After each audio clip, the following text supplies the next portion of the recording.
huduma ya ukombozi na uponyaji. Homina Hosanna Ministry of All Nations, kutoka kwa Mtume G.K. Mwansasu.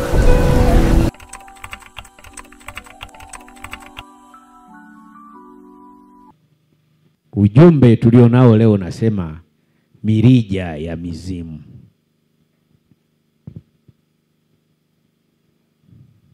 Mirija.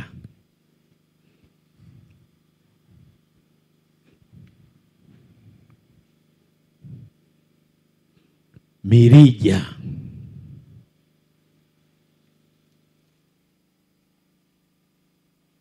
Manake mizimu inamiliki mlija, inamiliki mirija.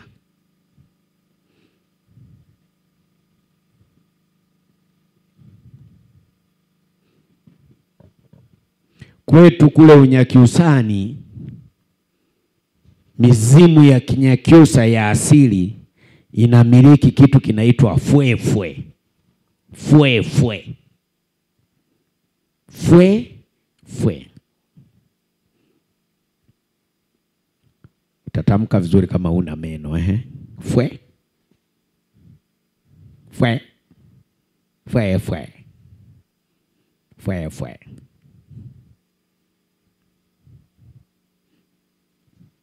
Zile fwefwe kwa mizimu ya Kinyakyusa na miungu ya Kinyakyusa, kwa Kiswahili inaitwa mirija. Kwa mirija kwa Kinyakyusa inaitwa fwefwe. Wanyakyusa wanaona ni kitu cha maarufu sana kwa sababu ya matumizi yake. Matumizi ya zile fwefwe ni kwa ajili ya kunywea pombe kinachoitwa kimpumu. Kimpumu. Kile kimpumu bwana kinaandaliwa kwenye chungu. Kikisha andaliwa kwenye chungu, asili ya mila ya Wanyakyusa wale wazee, kama hivi tulivyo wazee wamekaa ile chungu linawekwa katikati hapo, kila mmoja na fwefwe. Na ubaya na uchafu walionao fwefwe inakuwa moja. Mnapokezana kufyonza. Na kunja uso. Chungu cha kimpumu kimewekwa hapa. Wote tunakizingira kile chungu. Fwefwe inakuwa hii. Lugha rahisi, mlija unakuwa huu. Kwa kila mmoja anafyonza mle ndani. Manake mate yako yenyewe yanaingia mle, ya huyu, ya huyu, ya huyu, ya huyu, ya huyu, ya huyu. Si fwefwe. Jamani, mlija, kwani mlija matumizi yake yakoje? Yakoje matumizi yake? Ni pombe ya asili. Kazi yake maji pembeni ya moto yanachemshwa tu hapo. Yakipata vuguvugu mkinyonya wengi, wanachukua tena maji wanamwagia mle. Baada ya siku 5 ndo kimpumu kinakuwa kimechakaa sasa, wote mmefwefwe mle. Hiyo ni asili. Manake mizimu, miungu ya Kinyakyusa ndo pombe yao. Kwanza ni madhara. Nianze na wewe. Nini yako? Kwenye fwefwe kinaingia nini yako? Mate yako.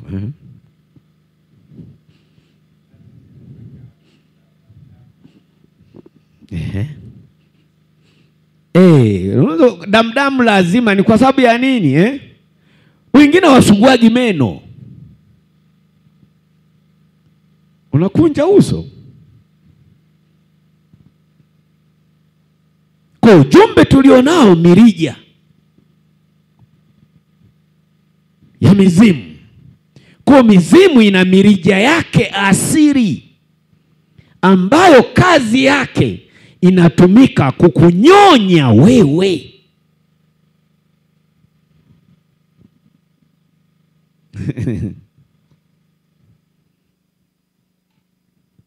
Na hii mirija kimwili kama ilivyo mirija mnayoiona hii. Tunaelewa kwenye kajuisi watu wa Mungu, tunaelewa. Tukisema kajuisi hapa watu hawakunje hata uso. Ila tukisema kimpumu na fwefwe. Tunaelewa? Hebu kanichukulie ile juisi wewe ile.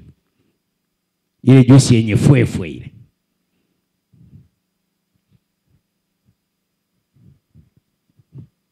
Kwa hiyo hii mirija watu wa Mungu ni kama ilivyo mirija ya kawaida inayotumika kunyonya au kusafisha kimiminika kutoka kwenye chombo kimoja. Unaona? Hii fwefwe. Unaona? Hii ndio fwefwe. Lakini nyinyi mnaita nini? Mrija. Unajua kuona? Maki walokole wana. Unaweza kaa yeye ni bingwa sana wa kuleta kama sadaka hapa afu yeye mmoja ajaye kuonja. Onja kwanza wewe nyumbani kwako. Weka kaboksi kamoja nyumbani. Piga fwefwe, unasikia bwana kupiga dai. Hapo zingine sasa ndio unaleta kama sadaka nyumbani. Mungu atakubariki kuliko unaleta huku alafu wewe nyumbani wewe mwenyewe hujaye kuonja. Huo ndio mrija, ndio fwefwe. Je, yona mwanangu? Aka ndo kafwefwe mwanangu. Nikaache kwako nini? Hii ndio fwefwe hii. Mrija. Kwa mizimu au miungu au kuzimu wanatumia vitu kama hivi kwa ajili ya kunyonya maisha yako wewe, kwa ajili ya kunyonya hatima yako wewe. Kwa hiyo hatima zetu watu wa Mungu, miungu na mizimu na wachawi wana mirija ya kunyonyea. Njia ya msalaba ni maarifa. Natoa maarifa mjue, ili unapopambana, unapopigana vita, jua unachokifanya. Wanajuhudi sana kwa ajili ya Mungu, lakini si katika maarifa. Unapopigana vita, jua, umjue adui yako. Usipomjua adui yako kuna shida. Kuna shida moja kubwa sana. Kwa mirija ya mizimu ni kama mirija ya kawaida tu ilivyo hii. Ngoja wewe atapewa mtu hapa leo lazima ajinome. Sikamekuja huko mtu lazima afwefwe hapa. Au wote tukashambulia haka wote. Kwani mnaonaje? Wote tunaweka katikati ya wanafyoza huyu anahamia huyu. Kama ilivyo mirija ya kawaida inayotumika kunyonya au kusafirisha kimiminika kutoka kwenye chombo kimojawapo kwenda kwingine. Inatoka humu, inaingia humu. Nini umebeba? Hatima. Miungu na mizimu inatumia mrija kunyonya hatima yako kupeleka kwao. Ndio manake. Kwa watu wa Mungu, ningependa mjue huu ni mrija wa kimwili, lakini kuna mirija ya kiroho. Ningependa mfahamu kwamba yote mnayoyaona yanaonekana kimwili, chanzo chake ni kwenye ulimwengu wa roho. Mnasikia? Hivi vitu vyote mnavyoviona tunavifanya kimwili, kwenye ulimwengu wa roho ndio chanzo chake, na kwenyewe vinafanyika. Hilo ningependa ulijue katika maisha yako. Ndio maana kuna mtu anaweza kaa unakula chakula hapa ushibi, lakini kuna babu yuko hapo anakula yeye anashiba, ndio maana wewe ushibi. Yeye babu anafaidi kwenye ulimwengu wa nini? Yoyote mnaoona tunayafanya wanadamu chini ya jua, kwenye ulimwengu wa roho yanafanyika hivyo hivyo. Hivyo hivyo. Kwa kuna mirija ya kiroho, na ndani ya hiyo mirija ya kiroho kuna mirija ya mizimu inayoweza kunyonya hatima yako. Tunapojadili hatima yako, utajiri wako, jamani, hakuna mtu ambaye ni maskini. Huyu maskini unaolia mwanangu amenyonya fwefwe. Fwefwe imetumika. Haya ni maarifa. Kwa hiyo kuna mirija ya kiroho na kuna mirija ya mizimu inayoweza kunyonya utajiri wako na kupeleka kwingine.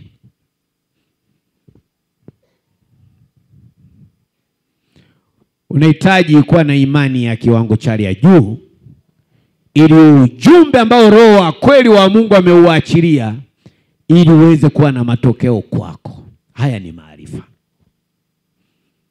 Mimi unajua kila nikiuza hela sioni, kuna fwefwe.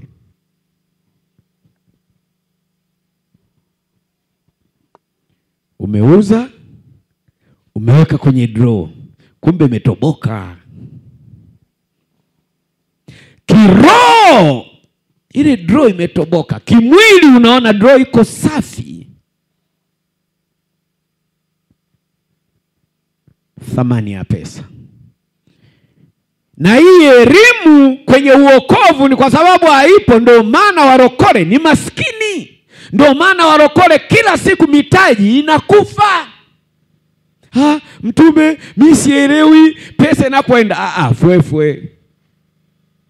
Fwefwe. Wewe zidi mfanya biashara. Tunakumbuka ile fwefwe ulikuwa unanisimulia. Ile sasa ndio fwefwe ile. Ile ndio fwefwe. Tena ile ni bonge la fwefwe. Yaani mwenzao mmoja wanakufanya biashara, yeye ameungana na hivi vikundi navyo wakataza hivi. Yeye ndio mkusanyaji jioni ya zile hela mnazowekeana si.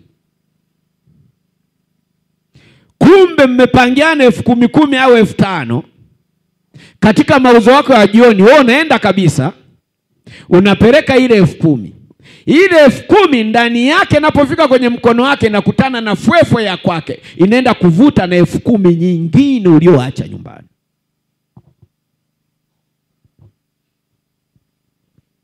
Huku yajua mimi wakati na kuombea ndio hiyo roho iliamua kutoa hiyo siri. Sasa wewe niambie, kwa mfumo huo kutakuwa na mtaji? Faida ni 10,000 katika 100,000. Umesema muingie kwenye hiyo michezo yenyewe ya kuzimu hiyo. Unapeleka 10,000. Umebaki na mtaji wako wa 100,000. Ile 10,000 inapofika tu kwenye mkono wa yule mtu yeye ule mkono umeshika fwefwe mlija. Anaenda anachomoa na 10,000 nyingine katika 100,000. Unabaki na ngapi? Kwa mwezi yeye ndo mkusanyaji. Mko 10. Msifikiri kwa nini unawakataza naye madudu. Kuna siku mtanielewa pale ambapo mioyo yenu itakuwa iko tayari. Na yote haya yanaleta maarifa. Nataka kuona mabadiliko kwamba Kristo ana uwezo wa kufanya roho. Biashara za tuliokoka ni za shida tu. Ni malalamiko kila ukicha. Tunalalamika ni kwa sababu maarifa hatuna. Mimi nimekataza, achana na michezo ya pesa. Tunza mwenyewe pesa. Hamko tayari.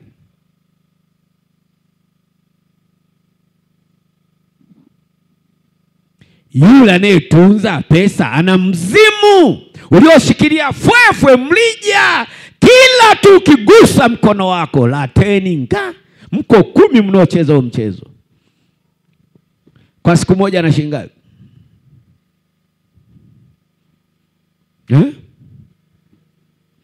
Amsikiki.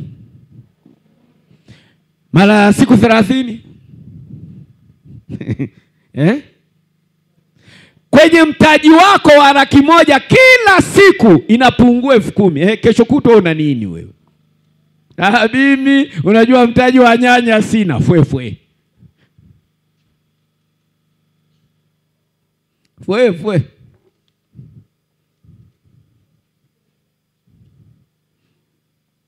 Kama ilivyo mirija ya kawaida hii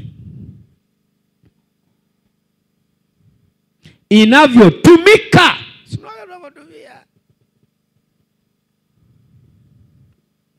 kunyonya au kusafirisha kimiminika kutoka kwenye chombo kimoja kwenda kwenye chombo kingine. Kuna mirija ya kiroho, watu wa Mungu. Tusijisahau na fwefe za kimpumu na fwefe za juisi. Kuna mirija ya mizimu inaweza kunyonya utajiri wako, inaweza kunyonya kufanikiwa kwako, inaweza kunyonya nguvu yako ya kiroho.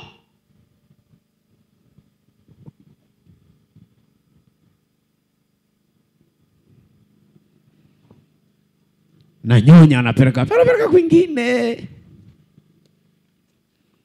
Kwani unafikiri kile kimpumu na ile fwefe tunachokichukua mle tunaweka wapi? Si tumboni. Juisi unapokunywa kinyaka juisi unapeleka wapi? Si tumboni. Kuna mirija ya kichawi. Unataka mjue?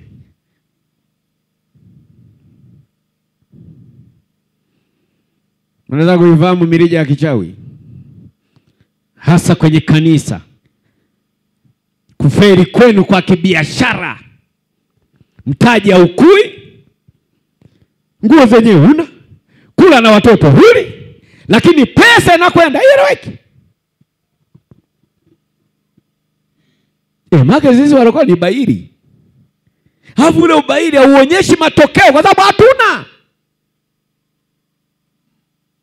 Kuna mirija ya kichawi. Hiyo mirija ya kichawi kuisha, wanafuata hadi huko.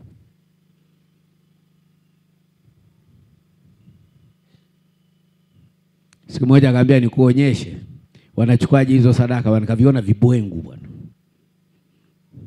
Vile vifupi vile. Vimejaa, vinakimbilia sadaka zote. Sasa niambie, kuna watu wanaishi kwa njia hiyo. Amekupa hiyo pesa, mmefanya biashara vizuri, lakini ile pesa kumbe ni achuma ulete. Anajua wewe unapeleka sadaka wapi?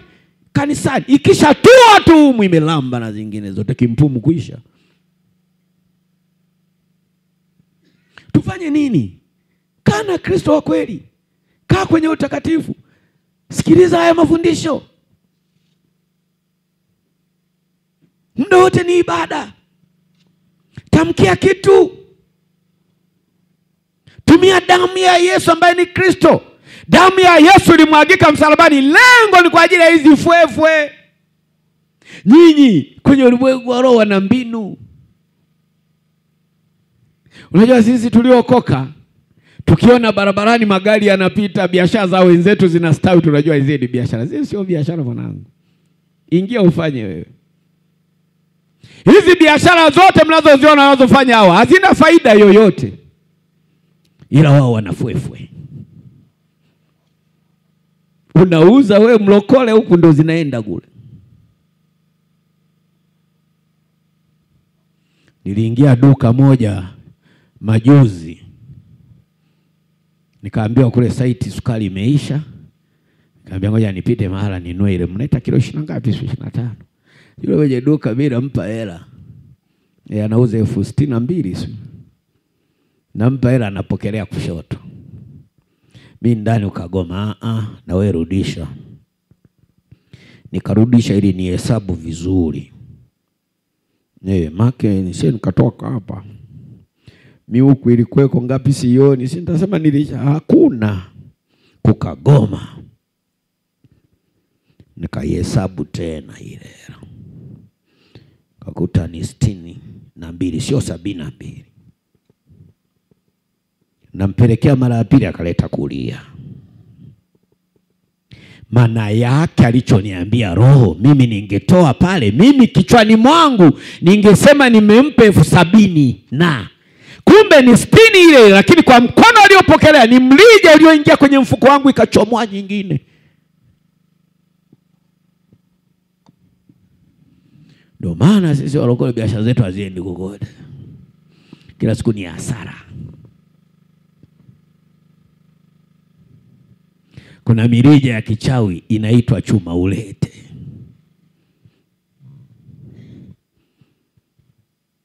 Unahangaika na jirani yako, ni tajiri, biashara aina hii, mwenzio ana kuku anataga ndani hela. Anashangaa huyu mtoto, kuku anataga hela. Kamwambie mama naye amfuge pale. Hizi biashara zileti faida yoyote. Faida inatokana na fwefwe, chuma ulete. Jasho la wanyonge, jasho hasa sisi tuliookoka.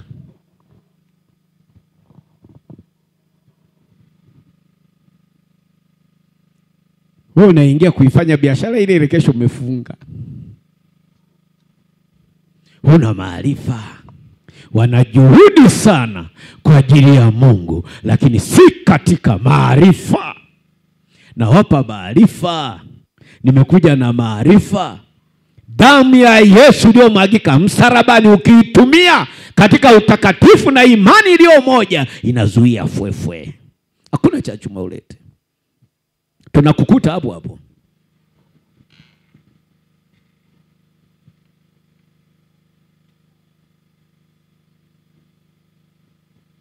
Lakini fwefwe itafanya kazi kuchuma, yani kuchukua pesa yako, kuharibu biashara zako, ni kwa sababu hujafuata maelekezo ya mtume. Mtume anakuambia usio unafanya hili, wewe unafanya.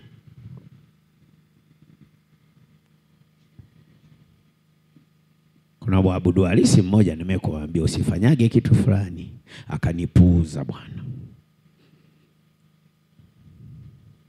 Yaani yeye biashara zake alikuwa ananitii sana mimi. Maelekezo alikuwa anaenda kwa. Yaani wale wanaofanya nao biashara wakana muinda sana. Ana uinda make kila wakipeleka fwefwe pamefungwa. Kama hapo nachoweka hapo wakati hapo hajatobolewa sasa wavila. Akawa mtii mwanzo. Wakatafuta mbinu. Tutamkamateje huyo? Kijijini kwao dadake akaandaa birthday bwana. Mimi na birthday. Na yeye huyo birthday. Asijue dadako hajaokoka, mamako aliyokuzaa hajaokoka. Na uzuri kijijini ili kufanyika ni kwa baba yako na mamako, wote hawajaokoka. Ni lango hilo. Alivyoenda kule tu, anarudi kwenye biashara. Kesho wakapiga milioni 4.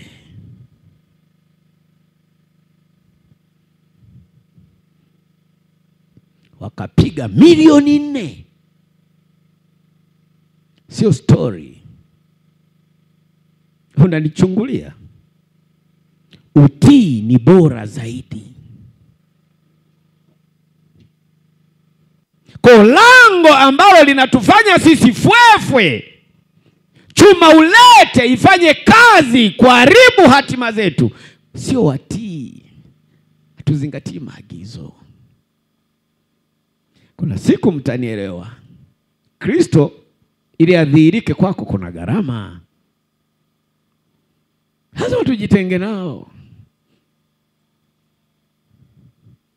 Narudia, mwanzo alikuwa ananitii sana. Tena zilikuwa nitaleza kumaliza kama mwaka. Manake miaka yote 2 na mwaka unaoisha alikuwa haja kupata shoti yoyote. Akapigwa milioni 4.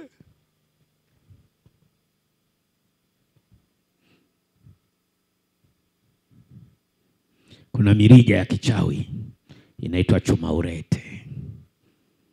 Mtu ananunua kitu, kila alichonunua anachukua, someka kwenye draw, na zilizokuwemo anachukua. Kimacho kimwili huwezi kaona, lakini kiroho inatumika fwefwe. Wengi tuliokoka ndizo hasara zinazotupata. Ndio maana mitaji yetu haikui, mitaji yetu inakufa, ni kwa sababu hatuna maarifa. Watu wa Mungu, kuna mirija ya mizimu. Kwa hiyo mizimu ya kwenu inaonena umaskini, inaachilia fwefwe, inaachilia mlija kuja kunyonya hatima yako, karama yako ya utajiri ambao umeipata kwa Kristo. Tufanye nini? Hebu tutembee kwenye maelekezo. Utii. Achaneni na hivi vikundi mnavyopeana pesa. Tunza pesa we mwenyewe. Nyinyi hebu amkeni. Anaendaje kukutunzia pesa yako mtu wa mataifa ambaye ana madhabahu yake? Ni hamjui dunia nyinyi. Benki kwenye tunapeleka tu basi. Sete basiala.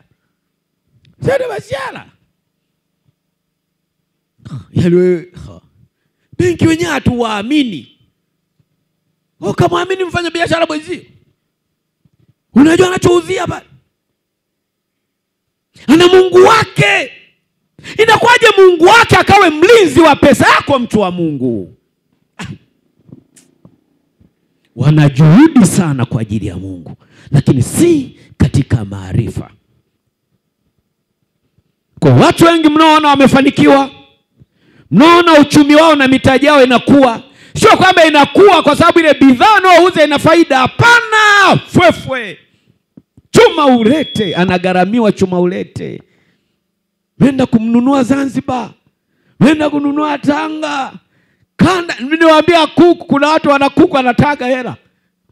Msilete biashara. Hii ni dunia nyorokole. Hii ni dunia.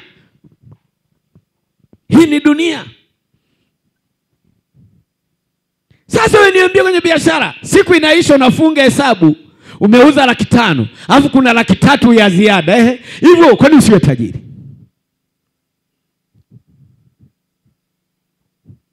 Ndio wenzetu wanavyofanya. Kwa nini? Wanaifwe. Sasa wewe niambie, huyo mtu mimi nisingestuka. Manake ule mkono alishika fwefu ambayo ilikuwa inaenda mfuko mwingine mimi wa kwangu bila mimi kujua. Na matokeo ya sikali tunasikia, sijui nimefanyaje hii hera. Hivi kweli zilikuwa hivi? Itakuwa hazikuwa hivi. Kuisha wewe. Kila siku hivyo hivi.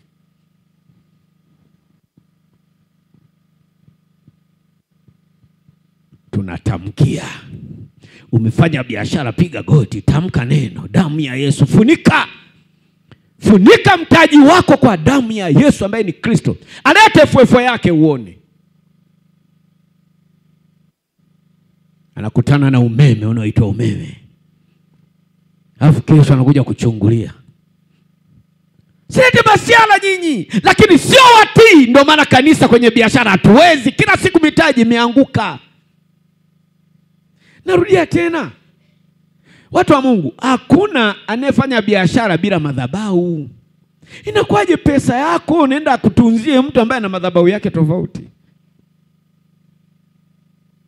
Tuache na tuikimbie hiyo biashara. Cha msingi, hatuwezi tukaacha kufanya biashara.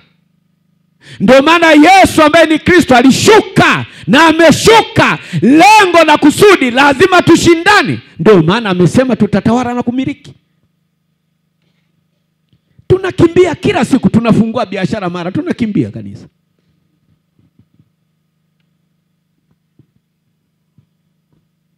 Damu ya Yesu inanena mema. Damu ya Yesu ndio lengo na kusudi. Ilikuja kwa ajili ya hilo. Unasikia? Sio kwa ajili ya mshangao, kwa ajili ya hiyo kazi, kupambana. Leo kanisa watu ni maskini. Hawezi kushindana. Kwenye ajira hawezi kushindana waliokoka. Hawawezi. waliokoka ni wachafu, wanashindwa kuvaa vitu vizuri, kisa wanaogopa eti wigi linatoka kuzimu. Wewe vipi bwana?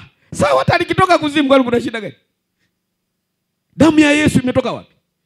Alikwenda kuzimu akanyang'anya funguo na nini? Na mamlaka. Watu wa Mungu, tujiamini. Leo walokole tumechakaa. Vitu vizuri tunavikimbia. Tunaogopa eti vinatoka kuzimu.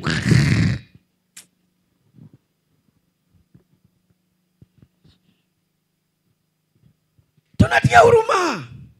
Tunatia huruma. Kila kitu kinachoonekana kwenye hii dunia walokole tunasema kinatoka kuzimu. Lakini unaimba Yesu alikufa, alikwenda kuzimu. Alienda kufanya nini? Kuchora picha.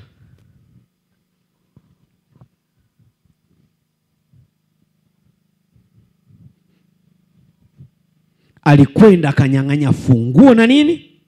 Akuchukua, alinyang'anya funguo na mamlaka. Tutavaa sana wanavyotengeneza. Kwa sababu yani tuna damu ya Yesu. Haleluya. Mwambie jirani yako tutavaa sana kwa sababu kuna damu ya Yesu. Mwambie tena. Tutashiriki sana hii dunia katika wema wetu kwa sababu kuna damu ya nani? Mwambie jirani yako tena, mwambie, tamka. Kanisa wanaogopa. Hata kunywa juisi hawawezi. Kanisa hawawezi, tuliokoka. Tunaanza kusingizia hizi ni kila, hizi ni kinywa, hizi mimi natapika. Unatapika wapi? Sisi kila kitu. Hii dunia imeonekana sasa. Huyu Yesu kazi yake nini? Alikwenda kuzimu, akanyang'anya funguo na mamlaka. Maana yake kama vinatengenezwa kuzimu, vikishuka hapa sisi tutanunua, pesa tunayo. Tuna nguvu ya kutakasia damu. Sasa damu ya Yesu haiwezi kakaa kwako wewe mchafu. Shida kanisa watu ni dhambi. Nimetumwa niwaambie vitu vyote vizuri mnavyoona asili yake ni ya kwetu sisi, sio vya hao mnaoona. Tuatia huruma. Kwenda saluni tunaogopa. Nitamwacha Yesu. Yupi?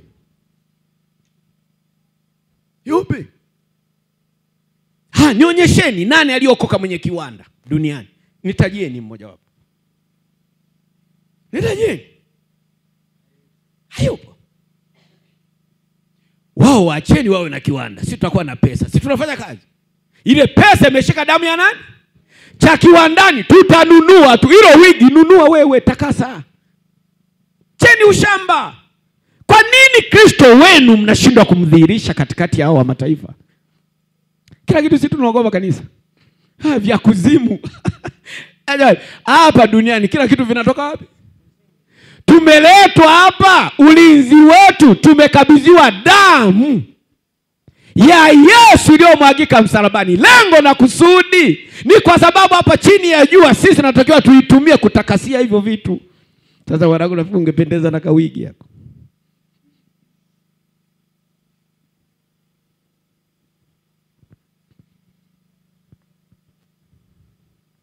Najua sisi tuliokoka tuko kama sungura. Sungura alikuwa anachorwa zamani huko. Kwa nasema sizitaki mbichi. Nyi walimu si mko hapa? Mwalimu Adija Kwa nini? Alishindwa kufanyaje? Alishindwa kufikia. Akachoka hadi mkia akasema sizitaki mbichi. Kumbe hana uwezo. Makanisa ya sasa yanakataza vitu, kila kitu kimetoka kuzimu. Ni kwa sababu hawana uwezo wa kupambana. Wenye uwezo wa kupambana tutaingia. Nawaambia, tusipokuwa makini kanisa hata uchi tutatembea sisi. Kwani nguo zinatoka wapi? Unafikiri ni wigi tu zinatoka kuzimu? Nguo zinatoka wapi? Hakuna kiwanda kinachotengeneza nguo ambacho hakina madhabahu ya kuzimu. Hiyo nguo hadi unaona inavutia. imepakwa mafuta hiyo, imenenewa. Watu wa Mungu, kama ilivyo mirija ya kawaida inayotumika kunyonya au kusafirisha kimiminika kutoka kwenye chombo kimoja kwenda kwenye chombo kingine, ndivyo katika ulimwengu wa roho mizimu ya ukoo wako inamrija sasa, kwa sababu kwenu kuna neno maskini. Kila pesa ikishika, umeuza sana leo, kesho hakuna.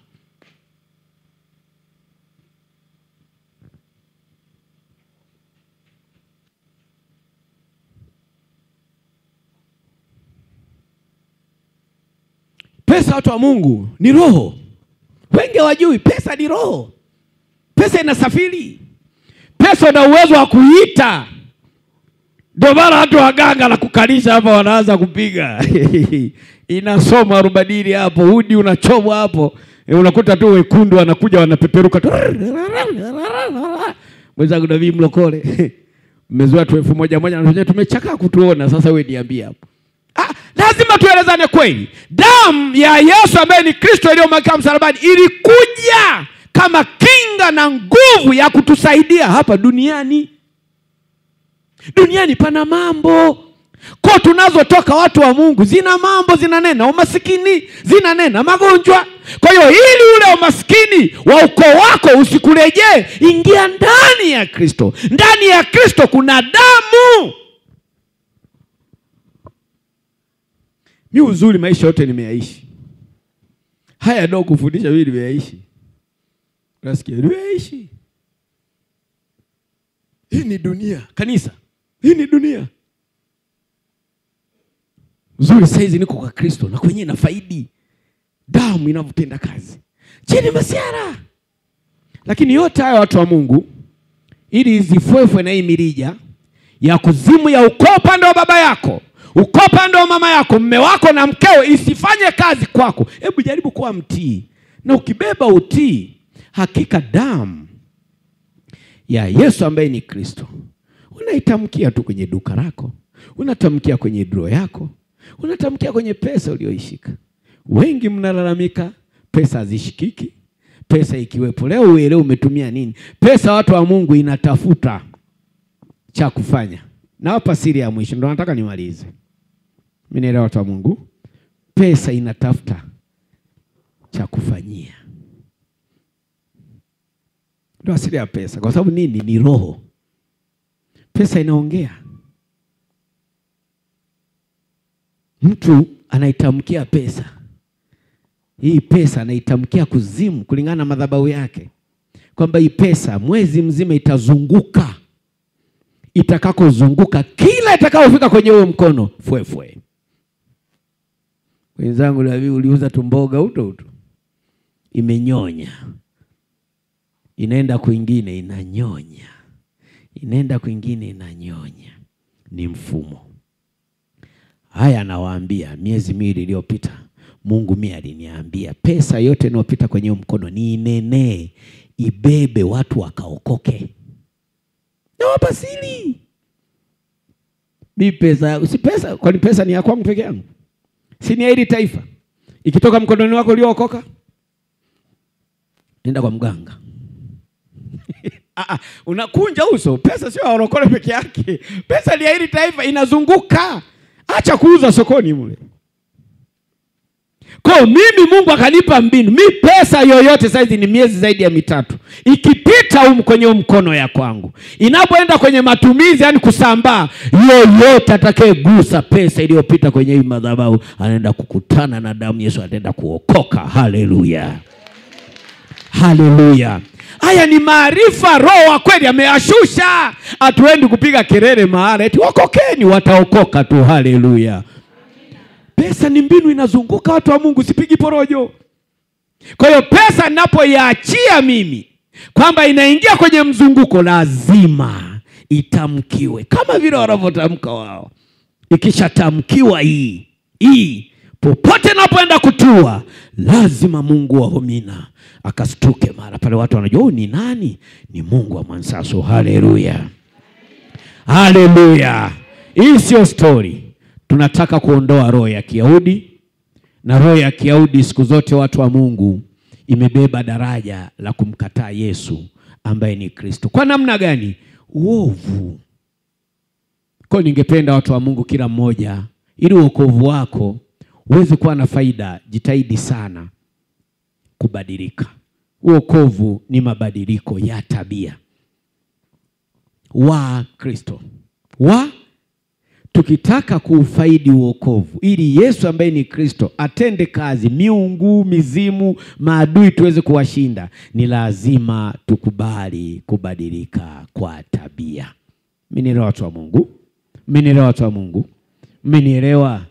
Wakristo wa Kiyahudi walifundisha neno kwamba ili wokovu uweze kuwa ukamilifu, ni lazima upokee mila na desturi na sheria za dini ya Kiyahudi. Hapana, tuzikatae mila na desturi. Tukiweza kuzikataa mila na desturi za makabila yetu, za koo zetu, tukakaa ndani ya Yesu ambaye ni Kristo, hakuna atakayetusumbua. Haya maisha tunayaishi ni kwa sababu tu hatujaamua kubadilika.